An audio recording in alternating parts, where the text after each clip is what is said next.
you never know what another person is going through. And sometimes people just need to vent. And if they catch you with a smile on your face, or they catch you glancing at them, they will take that opportunity to tell you what they want to talk about. And Mm, so sometimes it's being at the right place at the right time. yes. And Yes. so, but then you have to make yourself available for the conversation, instead of like, why is this person talking to me? Like, I just want to ride the train. Why is this person talking to me? I just want to get my package and leave, right? Mhm. But when there is I would call it a burden, so to speak, a Okay. burden of heaviness of other people, the weight of other people. You know how you can look at people sometime and go, this person, they look sad. Yes, of But it's course. paying attention to people around you, and your surroundings, and just paying attention to people that are around you. So you feel like you would see people around you and you would sense something with them, but unlike most people, you would actually go up and talk to them Absolutely. and see what was Absolutely. going on. Absolutely. Wow. Absolutely. Yeah. Yeah. So how did you know what to say? It just had it, because it wasn't planned. It was like so spontaneous that it wasn't planned. It wasn't anything. It just happened. Like, again, you can't explain it. It just happened. How you doing today? I'm good. Talk about the weather. Talk about, kids or whatever. It's just like people will notice if they see a ring on your finger, right? They'll say, Yes. "Oh, you're married," right? Hmm. If you look a little heavy in the middle, they might think you're pregnant. You may not be, but and it strikes up a conversation. It could be your hair. It can be anything that you're wearing that people will use when they want to talk to you, when they want to say something. They can use anything to be able to strike up that conversation. It could be the fragrance that you're wearing. Like, I love fragrance. I'll strike up a conversation. Oh my God, what is that you're wearing? And then boom, there's a conversation. So is it that you feel like God is talking to you and telling you to talk to this person and like minister to them because they look sad? Or is it just that you're talking to them, complimenting them on their perfume, complimenting them on what they're wearing, or talking to them about what they're wearing, and then as you're talking something is revealed? Something is revealed, right? Something happens, the conversation shifts, right? It started out as just, hey, perfume smells good, hey, hair looks nice, and it starts out just like a normal conversation, right? And then it just morphs into something else. And so it's not something that you plan. It's very spontaneous. It's not like, because people make it seem spooky, like, is God whispering in your ear and telling you what to say? No, Yeah. you just felt led to, let's, what about this? What about that? And that's when it starts. That's when the two worlds begin to collide. That's when the encounter starts. When you hit that one word, that one thing, and it's like, wow, okay. And you take it off from there. And then in that moment, when you recognize it, then uh your discernment, we call it discernment, you know your discernment, these are things. In order to do these kind of things, that is something that has to be birthed out in prayer, right?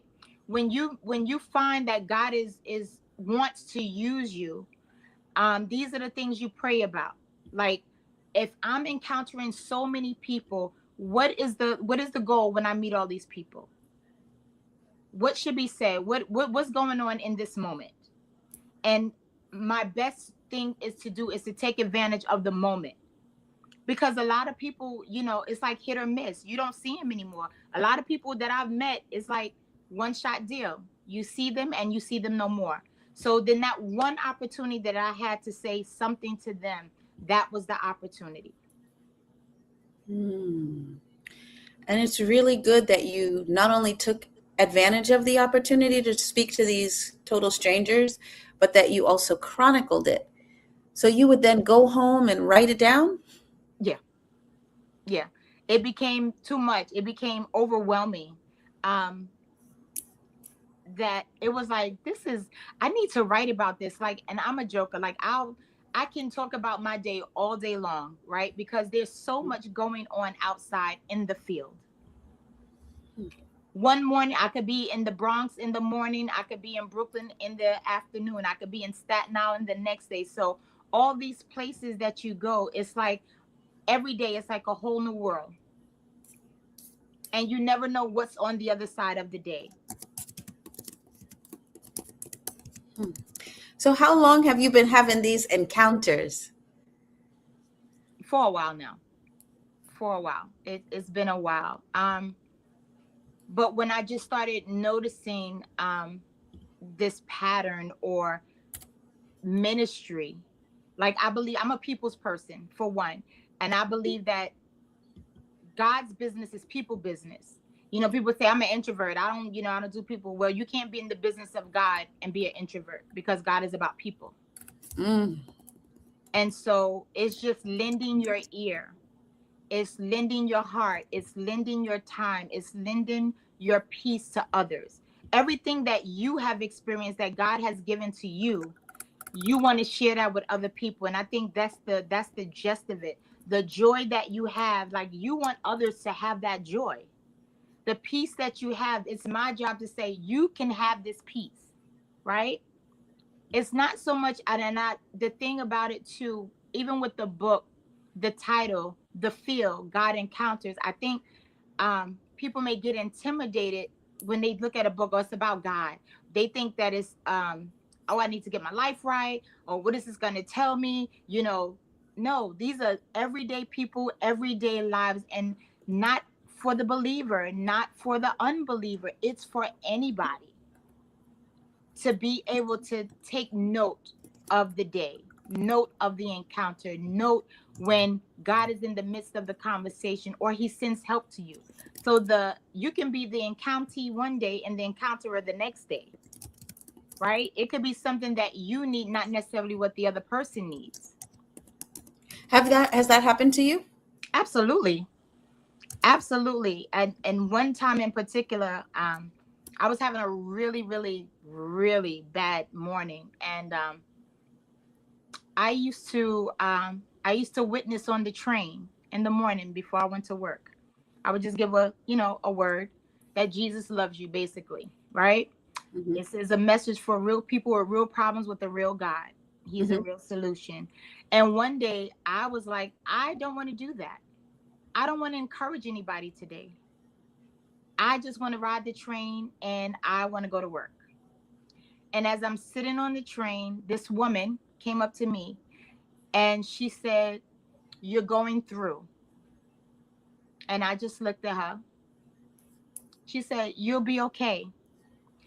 She said, "I want you to do something for me." She said, "I want you to say this 10-finger prayer, right?" She said, "Look at your hands." And I looked at her and she said, "You have 10 fingers." I said, "Yeah." She said, "You're going through and you'll be okay." She said, "But remember this, I can do all things through Christ that strengthens me." Whenever you're going through, just say that. Mm-hmm. And I knew then, I was like, okay, God, you really hear me.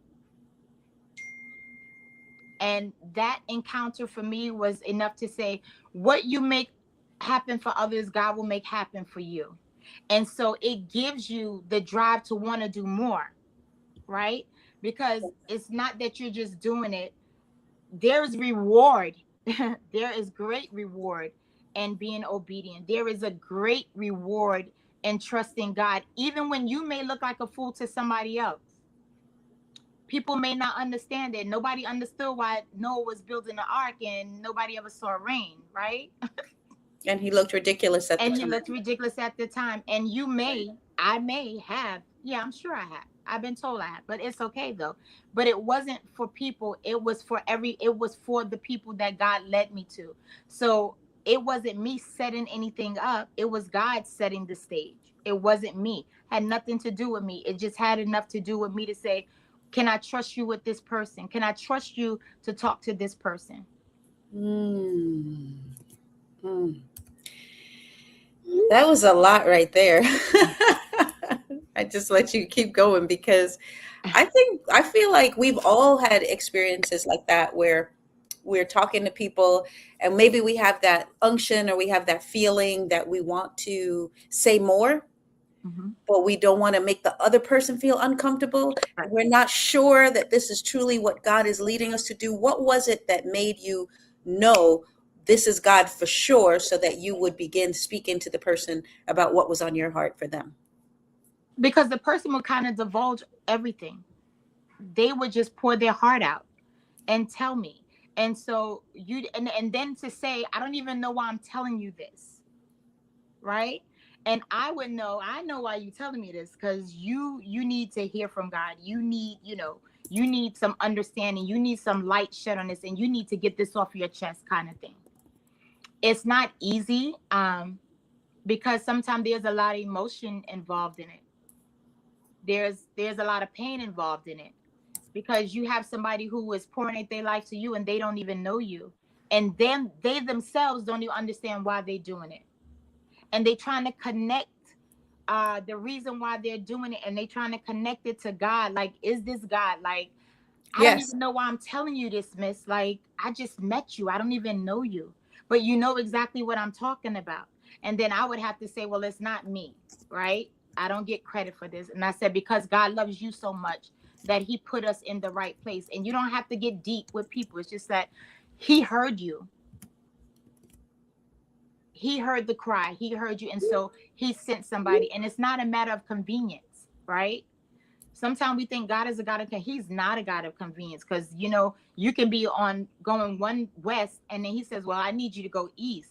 You have to be able to pivot to go where he's telling you to go, because that person is there. Absolutely. You talk about going in one direction. Like, sometimes I always remember the situation with the World Trade Center, and I always remember all the people who were late for work that morning. Mm-hmm. Something just said to them, Right. I shouldn't go. Mm-hmm. Or maybe it didn't even say to them they shouldn't go. Something said, oh, go back to the house and check the Right. stove, or go back and check. There were so many stories of people who said that morning something Mm-hmm. came to them, and, the dog this, the kid that, Right. and why they were late. But then Mm-hmm. it turned out that unction, that feeling, that, I don't want to call it a feeling. What do you call it? I say unction. What do you call it? That thing that led you to go talk to the person. So, and it depends on the person is, and I believe it depends on your relationship with God. The Holy Spirit told me, don't go, right? Everything. And when you have the Holy Spirit in your life, look, his job is to guide us, to lead us, and to teach us, right? He's the umpire of it all while we're in the earth. He umpires everything. That's where our leading comes from. So it is your sensitivity to the voice of the Holy Spirit that's saying, not now, wait, go. And that comes with prayer, that comes with being in the word, that comes with relationship with God, and your theology of what you believe about the God that you serve. And so it's just like somebody can pray and believe God and pray one time and go, I'm done, I believe God, I gave it to him and I trust him. And then it could be somebody else that goes, well, I'm gonna pray about this for a month and see. I'm going to wait and see. But for somebody else, they can get up from their knees and get up from their prayer position and go, I'm good. I believe God and he's going to take care of it. And that's it. And so during the process, that waiting comes, and that trust comes, and that relationship is built. Even if he doesn't do it when you want, because he's not this genie in the bottle, because your theology, my theology about God is my relationship with him. I know he can do it. I know he will answer, but I just may have to wait for it. No Mm. pressure, God, but you know all things, right? You know all things. And I think it's the safest place to be, um, is that we serve a sovereign God, and he does what he wants, when When, he wants, how how he he wants to. was. It's up to him. And for me, that is the safe place for me. I can pray about something, but guess what? I know that it's not going to happen until God says it's going to happen. And it's Mm. just a safe place to be. So this way you're not disappointed, you're not let down, you are in the process of it happening, because it says all things work together for good for them Good. that love the Lord and are called according to All his purpose. according to his purpose. That's my scripture. And not that everything worked out good, but It works apparently it out good worked in out the for my end. purpose That's the in the end. challenge. Right. Right. It all works out good, but in the end, In and the that's the end. part we forget because we want it to work out well Right. right now. Right now. And some But things are just not for right now. so there are people who you want, this book is launching, and we want people to be able to pick up your book and read it. Let's say you're a believer, like many people say, "Oh yeah, I'm spiritual, I believe," but Mhm. they're not necessarily operating in the way that you're operating, or to the depths and the degree that you are. Tell me, I don't even know if it's advice. What would you say to those people about how they're going into work and they're talking to people on their jobs and maybe even ministering to them and being used by God, and they may not even realize because they're not thinking about it as a God encounter? Right. Um, so if in the world we will look at it as like, girl, I just give good advice. Everybody come to me. I give good advice. I know People exactly what always to come to me. say. Exactly, right? And Mhm. we all have these things that we do. We all have these gifts and we all have these talents. The thing is, then God wants to fine tune those things for him, that he would get the glory. So if I backtrack a little bit, I've always been a people person. I used to love to party. The boring party, I can turn up a party, right? Mhm. And then when I gave my life over to the Lord, it was like, keep that energy. Keep that energy. I'm going to use it for my purpose, right? I want you to be loud enough that you can speak on a crowded New York City train and still be heard, Wow, that's amazing. You would get right? on the trains and talk to the people out loud. I would. That's amazing. That's a story right there. Yeah, I it is. mean, Because I didn't want to do it. I didn't want to do it. And I didn't understand it because the Lord gave it to me in a dream. okay. And in the dream, I saw myself speaking to people on the train. And when I woke up, I was like, that was a nightmare. I was like, what is that? I don't want to do that. What was that? And I called a friend, and she was more spiritual than me, right? And I called her and I told the dream. She was like, oh my gosh, I can see you doing that. And I was like, doing what? And she said, evangelism. I didn't Mm. even know what evangelism was. And so I knew it wasn't me. And then when the time came that I actually did it for the first time, it was crazy. It was like the Lord stopped the train in the middle of the station, and somebody was reading a book, and it said witnessing for Jesus on the bottom page. And automatically I knew within my spirit, I said, oh my gosh, that's for me. I was sitting right next to the person talking about an encounter. I was sitting next to a person who's reading a book, and in the glossary at the bottom of the book, it said witnessing for Jesus. And before I did it, I had God had given me a scripture. He said, don't look at their faces. I'm going to speak through you. Don't be afraid. Fear not. Right. And I knew, if with everything in my being, I knew I had to get up and say something. And when I did, I literally got off the train. I stepped off the train, got on the platform. I was so nervous. And I was like, okay, okay, okay. And I got up the nerve to speak. And I promise you, as soon as I finished speaking, the doors closed and the train moved. When I got to my stop, I ran out that train so fast my feet was not touching the ground. But I was so ecstatic. I was so crazy that I did it. I was like, oh my God, I can't believe I did that. I can't believe I did that. And that just started a series of every morning, every other place, just whatever, just sharing. Wow. The hardest part was the first initial. The first initial. Yeah. And I'll be honest with you, it wasn't always easy. I was always nervous. I was always nervous. Some days were better than not. It depends. And so, you know how you can read a room, and sometimes it became one day it was so funny. I had a bag and I'm speaking, and when I looked up, somebody put like $1 in my bag for me. I Wow. said, okay, Lord, well, I can get me a cup of coffee. But yeah, it wasn't always. It's not something that it gets easier, but there's still always, because it's not you. It's not you, right? Mhm. So you're doing it because this is what God wants you to do, but you're still nervous about it. Even when I speak now, it's still like, I'll do it, but I'm still nervous. And I want to keep that nervousness because I never want to get to the place where, oh, this is easy for me. No, it's not. I had bubble guts with doing this tonight. My daughter called them bubble guts. I had bubble guts, right? So again, We're just two friends talking. and we are, and sometimes it just it's still the same. It's still, the overwhelmingness of being able to talk about this freely, Mm. in a different space is so different sometimes. Like my friends hear me talk about it all the time. Like, and not so much like I love to tell people I can still hold a regular conversation. Like I'm not gonna sit here and talk to you in tongue.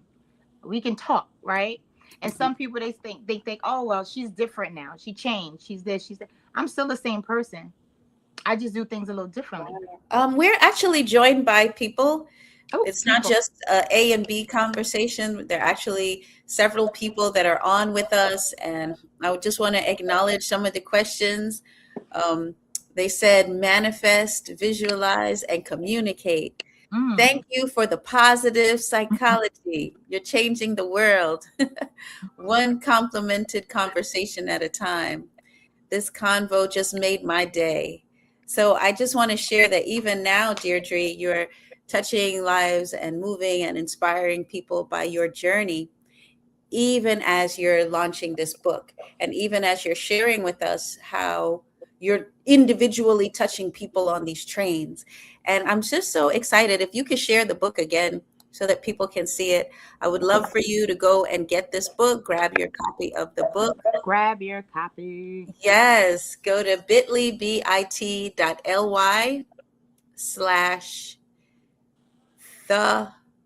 field 3. Okay. The field 3. So as we're continuing, I want to ask you, why now?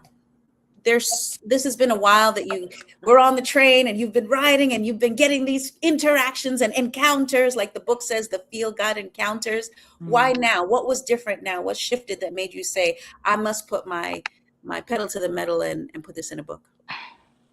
Part of it was fear. That was because we don't like to fail, right? We don't like to fail. Oh my God, I'm gonna write a book. What am I gonna do?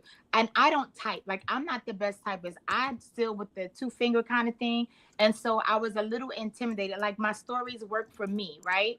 I can read them, and because I lived them, I was there. So it was mine, but it wasn't mine to keep. And I kept prolonging it. Even if nobody knows, we had our own encounter. Like we didn't see each other face to face unless it was on a Zoom. We met on a prayer line, right? A prayer line that actually Andrea invited me to. And so we started communicating. We talked about the book once or twice, and then nothing happened. And then literally, when it hit me, I was like, okay, I know this is going to cost. Let me just do this now. Let me take away this. Let me do this and get it done. So whatever happened, it's in God's hands now, right? I do my part, he does the rest. And so I did say to my daughters, I was like, listen, next year I'll be 60. So I've been preparing for 60 when I was 59. Okay. So I was like, there's certain things I just don't want to do. I want to reinvent myself for 60. Let's see what 60 is going to do, right? So let's get some things out of the way now. You've been talking about this book forever. Get it out the way now so you can say at least you did it. Right. Right. And so here we are.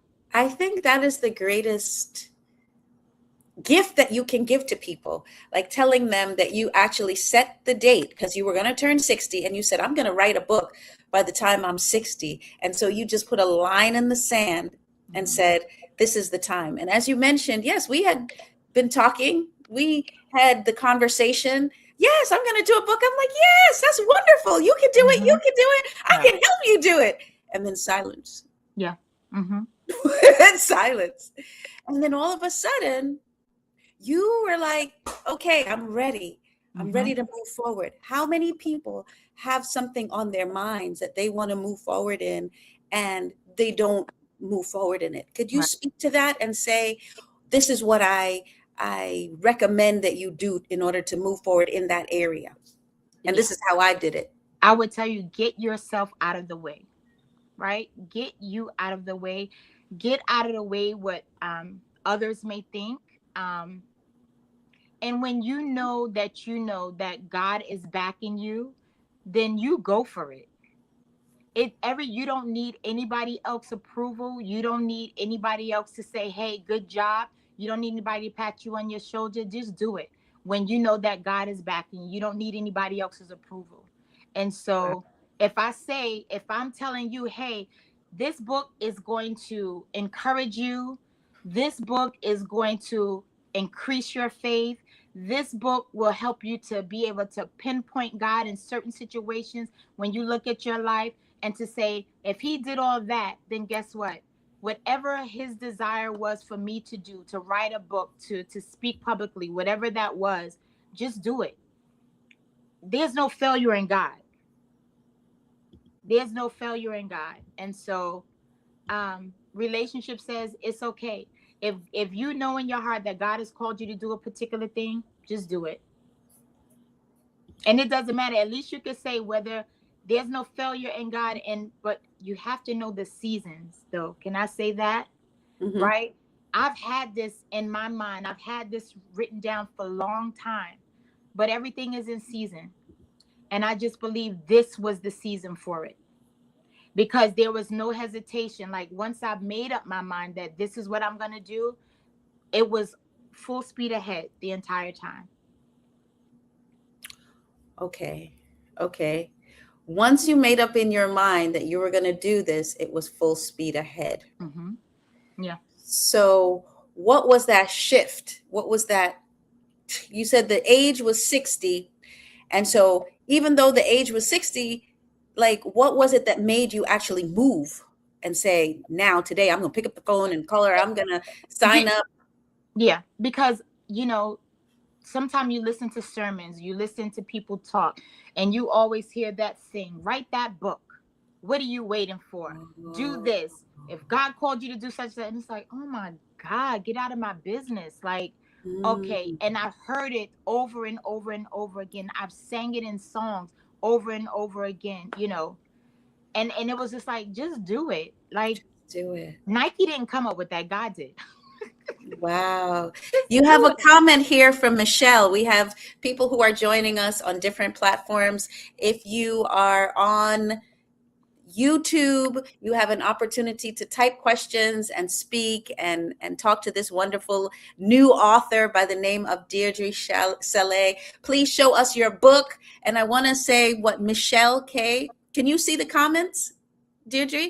No, I can't. Michelle says, I just want to say you are such an amazing woman of God, and I always love talking and getting advice from you. That is Thank wonderful. you. Guys, don't be shy. And Dennis, thank you so much for sharing as well. Dennis said, this conversation made my day. Thank you for the positive psychology, changing the world one complimented conversation at a time. Nice. Woohoo! Woohoo! Go, Nice. Dennis. Go, Michelle. Go ahead and share your comments with us so we can involve you with the conversation. For me, the part that's most profound is the fact that you said you had that shift where you said you were sitting and you heard the sermon, because many of us have heard sermons too, and they say, oh, now is the time, we need to move. Uh-huh. But I guess you feel like that sermon was speaking directly to you. Yeah. And you want to hear something funny? Sure, go Um, ahead. the day that you text me, I was in church. You said, wherever you are in this process, wherever you are in the process, give me a call. And he was just speaking about doing things, whatever it is, just do it. And I was like, I was sitting like that encounter, that moment. I'm like, oh my God, okay, this is enough. And I think what happens is it becomes so heavy on you that you will keep hearing it. It becomes until you do it, it becomes this weight on your shoulder that it's time to move.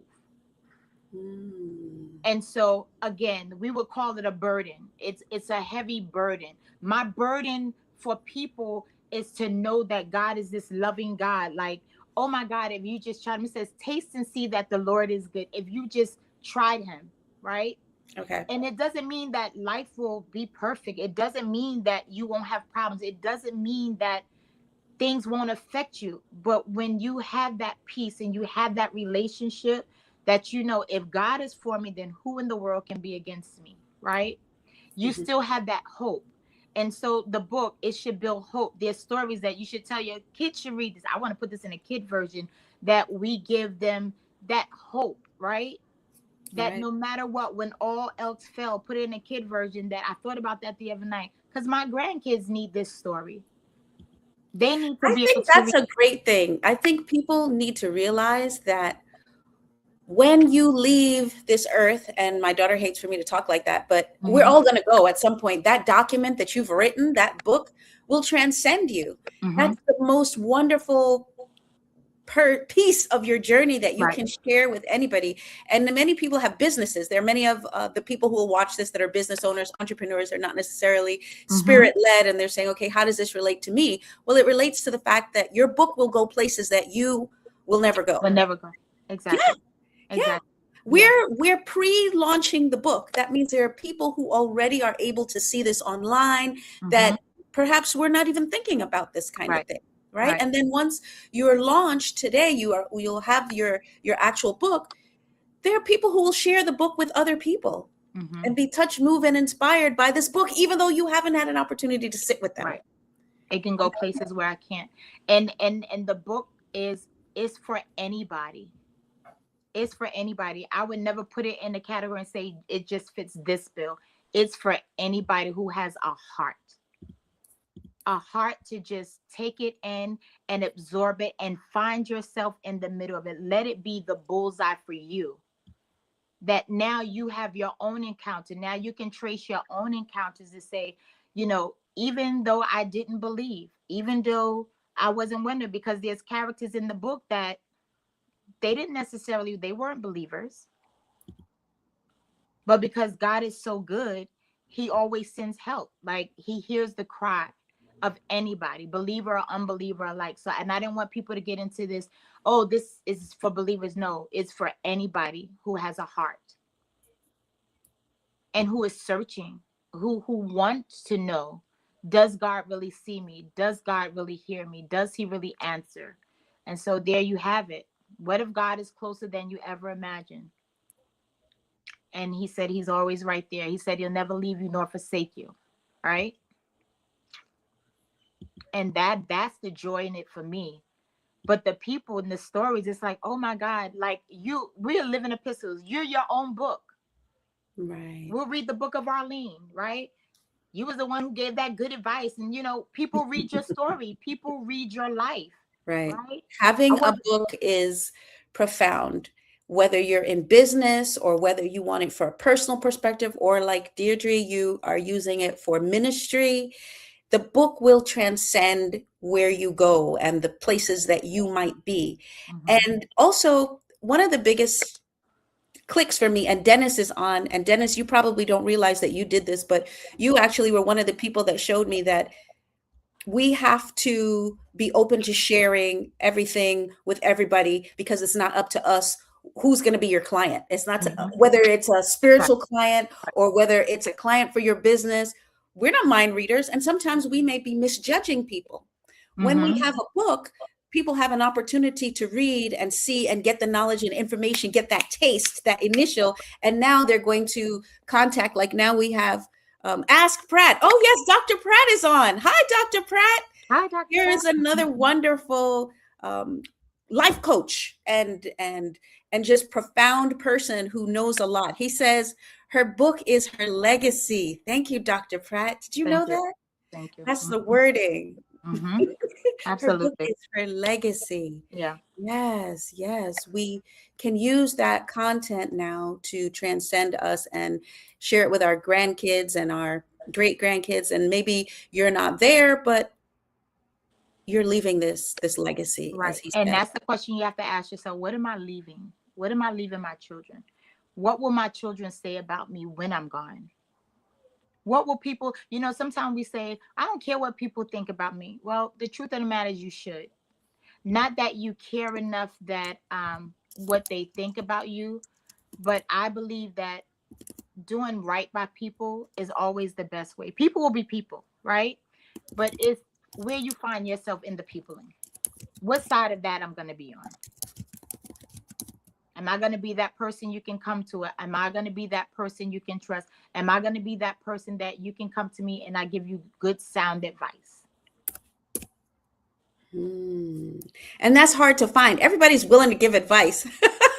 You know, if you ask a shoemaker how to do your hair, he may answer you. You He know, may give you an right. answer. It doesn't mean that he is an expert in doing hair. I Mm-hmm. say that all the time. So it's so important that those people who are experts in an area actually document it and write this book.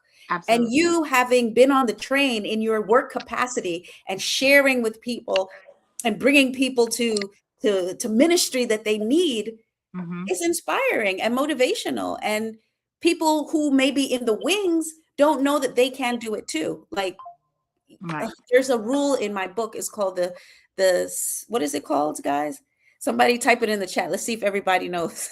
You guys read this book. Did you read that chapter? Right. Did you realize the 6 foot, 6 inch rule? Everybody within 6 inches of you, you're supposed to be telling them about your business, telling them about your book, telling them about Mm-hmm. your Mm-hmm. project, because that's how we then have an opportunity to share, because otherwise Right. we may misjudge and somebody may miss it. But Right. with you, the beauty is that you were on the train, you had this job, but you were using that job to do ministry in a bigger, brighter way. You Mm-hmm. didn't just say, well, I'm going to not share what I have because I'm not scared, and because I'm scared. And you said that, you shared that at the beginning, you were scared and you Mm-hmm. didn't want to put yourself out there, Right. but you began, Yeah. you overcame that There's fear. always a starting point somewhere that you have to just say, because again, it lingers, it stays with you until you move on it. Beautiful. This is her beautiful book, guys. It's a beautiful cover. And I believe she had a beautiful photo as well on the back, but she didn't want that photo. And so, in order for you to go get the book, I'm going to put it in the chat. You go to bit.ly/thefield3, and I'm going to share that. So I want everybody to go and support her in the launch of her book so that she can get her numbers up on the front end, so that on the back end she can be a bestseller. And that's the beauty of what we're doing today. We're allowing her to share with you guys the beauty of the book in pre-sale, so that she can be one of those people who is not just a seller of books and the rest of them are in the garage, but she's actually a best seller. Because I believe this book can touch, move, and inspire everybody who wants to do great and be great, become great, and get their message out to the world. So before we close out, are there any things that maybe we didn't touch on that you would, you didn't share with them any of the book. Share with us the first story within the book. So the first story, it's talks about a visit to a client of mine, and it's called The Beautiful Baby on Myrtle Avenue. So one day I have to go to visit somebody on Myrtle Avenue, somewhere in that area. I've never taken the bus before, and as I'm walking in, I'm waiting for the bus. For anybody who knows Brooklyn, we all know where Flatbush Extension is. There's right McDonald's, Junior's across the street. And so that was our busy area where I would catch the bus. And I see this In beautiful New little York City, in Brooklyn, New York. Brooklyn, New York. Yes. And I see this beautiful baby in a stroller with all the people downtown, all the busyness. I noticed this baby. And I get on the bus and I make my way to the person's house, and I get there. We have small conversation. I do what I need to do. And I'm telling her about my journey, my trip to see her. And I mentioned this baby that I saw. And she said, "Oh, I have a grandson." And I'm like, "Yeah, this little boy, he was gorgeous." And she was like, "I have a daughter." Um, and she said, "Just keep my daughter in prayer. You know, she lost her job or whatever, and she's back home with us now. Just keep her in prayer. She has a little boy." Well, as I'm getting ready to leave the house, this woman comes down the stairs, and I do a double take. It's the woman from the bus stop. The baby that I was talking about was this woman's grandson, and this was her daughter. So while I'm on the bus making my way to the house, she's walking another way. She comes through another exit, which is the top exit. I came through the bottom exit, and then our worlds collided.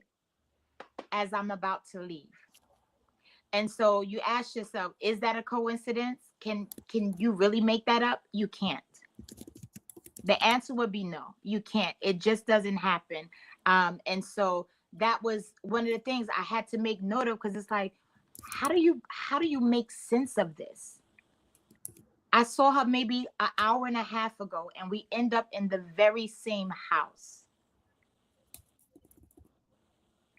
And so when things like that begin to happen, you have to take note of them.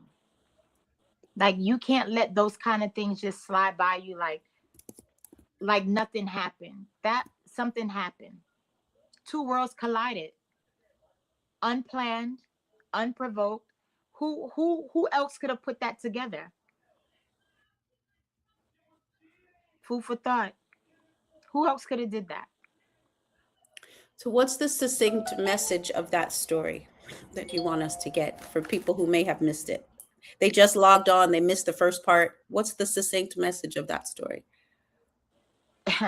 I would always say, when worlds collide, God ordains steps, he orders steps, and he's a prayer answering God, right? We know that, right? And even if you don't believe that he answers prayers, read the book. In the book is people who was thinking otherwise. There's a story where the man, he didn't believe God. He said, "Why would I go to God now? Never gone to God before. Why would I go now?" Because he was sick. And I said, "Well, God door is always open. He'll always welcome you in." And Mm. so I would say to anybody, again, you don't have to be religious for this, right? You just have to have an open heart. And I believe that God will do the rest, right? Just have an open heart, an open mind to just take it all in.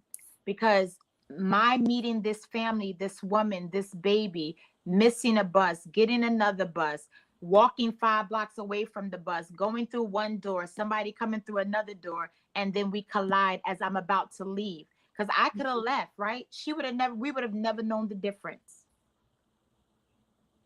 But then that encounter sealed the deal, where we met at the same place, where our worlds collided, and we had an encounter. Wow. The story that was one of the most profound for me was the one where you were talking with a gentleman who was a former veteran. And for Mhm. me, that was Yeah, pretty that's who I'm talking about. Yeah, personal. that's exactly who I'm That's the one. talking He was a about. Yeah, veteran. he was a veteran. Wow. And That's the story I was talking about. And so in that story, again, people tell you things, and he began to tell me a story of how he was gonna plan on committing suicide. He was gonna go to a neighborhood that nobody would look for him. And a gentleman saw he was going to jump in front of a train, and a gentleman saw what he was going to do, and he stopped him, and he had a conversation. All it takes is a conversation. And he said to him, "I see what you're about to do. Come and take a walk with me." And he did. And come to find out, the man who stopped him, he was a pastor. And he said, "Don't do that to your family. Nobody will look for you." And so he decided not to. He lived to tell the story. He told me the story. So he wasn't asking for help. He was going to solve his own problem. did you share the fact that he was going to commit suicide? Yeah. I said he was going to jump in front of the train. That's commit suicide. But Yep. by the time you were finished with him, he was able to move forward and started to think more Mhm. practically. And you detail and outline in the story exactly what it was that was that trigger. Because sometimes we don't realize, we think it's something big, but it Mhm. was like one little thing that you said that kind of broke him and made him start to kind of, Yeah. I asked him, I just, misty. it was kind of hard to reach him a little bit, because he was so into what was going on in his life. And listen, rightfully so. That was a hard pill to swallow, that you're losing your vision, right? So we Mm. don't discount that this man was actually really going through. And he felt like he had nothing else to lose. And so my question to him was, "Well, how's your faith?" And he said he didn't have any. He said, "I've never asked God for anything. Why would he want to help me now?" Ooh. And so for me, that was like, oh my God, my heart melted for him to think that he didn't have the space to even go to God to ask for help, because he felt like I've never really talked to him anyway. So, why would he want to listen to me? But I assured him that God hears and he listens no matter what. Wow, how beautiful. God sees and he hears and he listens no matter what it is that we're going through, no matter where we are in our journey. And so if whether it's a business journey, an entrepreneurial journey, or whether it's the, practicalities of life like this gentleman where you literally are looking for, the dollars and cents to move forward with your life, or if it's the grandmother that was in your book in another one of the chapters, there's so many amazing stories of how God was able to touch, move, and inspire his people through you in this book. So I would encourage you, if you've not gone yet and clicked on the link is in the chat. Go ahead and get your book. I have Collins over here. She says, I'm definitely going to get the book. We have another comment here from April.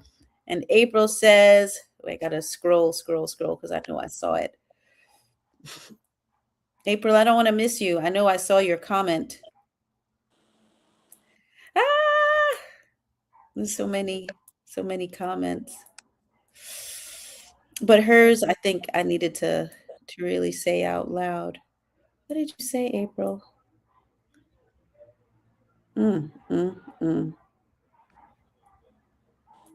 Anyway, there are so many people that are with you on your journey, Deirdre, and I'm glad that you were willing to step forward and light the fire and begin. And this is just the beginning, because I'm sure you have other books in you. This is just the beginning. It's just the beginning. Right. And I want to say, let's journey together. Remember that puzzle, where's Waldo, right? Where's your encounter, right? If we start a trend of encounters, right, that brings hope. You ever see, like, they have prayer walls and they have all these things that people actually know and can be able to pinpoint it, that you are all sitting on encounters. You just never noted them. You never wrote them down. Every job, every situation where you have an It's opportunity an to encounter. serve It's is an encounter. I don't an care if you pour in a glass of water. It is an encounter. You don't know who you pouring that glass of water for. You don't know why that person was sent to you. So take advantage of the people that you meet, that you leave. You leave them with something. You leave them with knowing that they were in your presence. Well said. Well said. Is there anything else that you might want to share that with the people before we close out this particular session? Well, all I want to say is thank you to everybody who joined, and I thank God first for the opportunity, and I don't take it lightly, humbly, but I say it with my whole chest that it is such a beautiful journey when you are working your field. So work your field. Whatever you do, work your field. Thank you, everyone, for joining us tonight for another episode of the Ask Arlene show, where we want you to be touched, moved, and inspired on your business or entrepreneurial journey, in your book writing, and in life. And so please go ahead and click on the link. It's down below if you're on YouTube here, and go ahead and get your copy of her book. And also go ahead and subscribe so that we can have you be a part of our family. Have a good night. See you next Thank week. you. Bye-bye. And thank you, Deirdre. Thank I you. don't know if I had an opportunity to say that. Thank you for coming on and joining us this evening. And thank you for allowing God to use you in this mighty way. Thank you so much. Have a good Love night. you. Love you more. Bye-bye. Bye-bye.